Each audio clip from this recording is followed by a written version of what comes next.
For more on this, let's bring in ABC News contributor and former NYPD Chief of Detectives Bob Boyce, as well as ABC's Alex Prochet in Washington. Bob, the suspect here is supposed to appear in court today. What can we expect from that? I don't think you can expect too much at all. In fact, you're just going to see him. His attorney will speak with him, and that's it. I don't expect him to say anything, although I hear he's cooperating with the police. So what we are going to hear from the DA is what they have uncovered so far, and that's what I'm really interested in right now. Alex, Vice President Kamala Harris visited the scene of the shooting last night and called for a ban on assault weapons. The president just signed this bipartisan gun bill into law. Is there more that can be done here? Is this a realistic call from the vice president?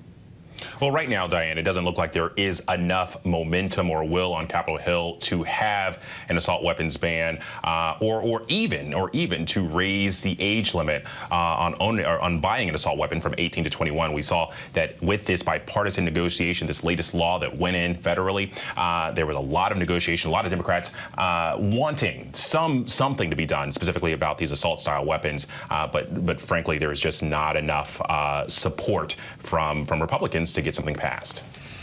And Robert, investigators are now looking into multiple social media posts believed to be from the suspect. There are also questions about how he passed a background check, given a suicide attempt followed by a police phone call from his family in 2019 saying he was threatening to kill everyone.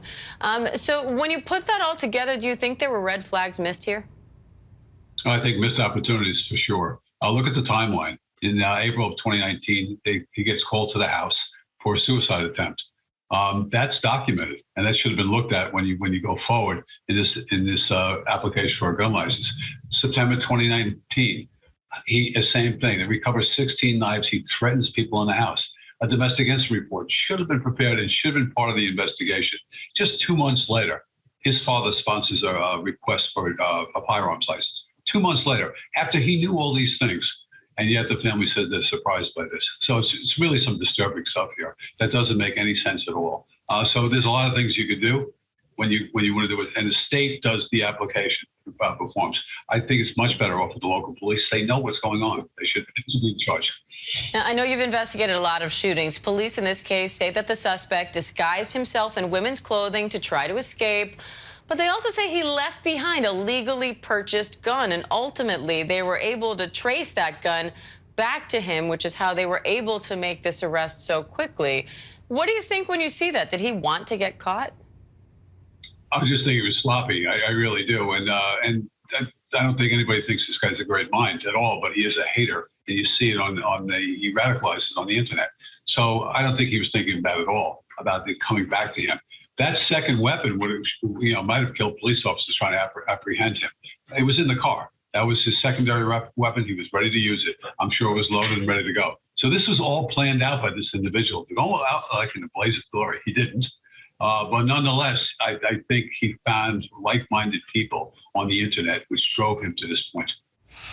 And Bob, I have to ask you, there's been a lot of conversation given the story of Jaylen Walker, who was shot and killed by police in Akron, Ohio. So many people are now asking, how does a mass shooter, a suspected mass shooter at least, who is thought to have killed several people, taken into police custody peacefully, and then somebody else during a traffic stop, they're saying Jaylen Walker was unarmed when he was shot. They say they found a gun in the car, but he was unarmed when he actually was shot. How does someone like that end up getting fired upon with, just something like 90 bullets? Can you speak to that a little bit? Sure. Two totally different incidents at that point. There was a summary attempted apprehension on Mr. Walker. He saw the firearm in the car with a wedding ring there. It really tells us something about frame of mind at that point. They recovered a shell from the street where he was shot at the police. The gun was there. I don't think he was acting rationally at that point. And that's just what we have right now. Now, as far as the contagious shooting thereafter, with the number of rounds that were fired at him, that's a problem with policing that we've had for a while. He ran out of the car as the car was moving. You're in real time here. You're running. You don't know what you're seeing. It's dark out. I think the fact that once we take the air out of this thing, let investigators investigate it forward, and we'll see what happens then. But right now, it's way too early in this investigation, and there's just too diverse conflicting accounts.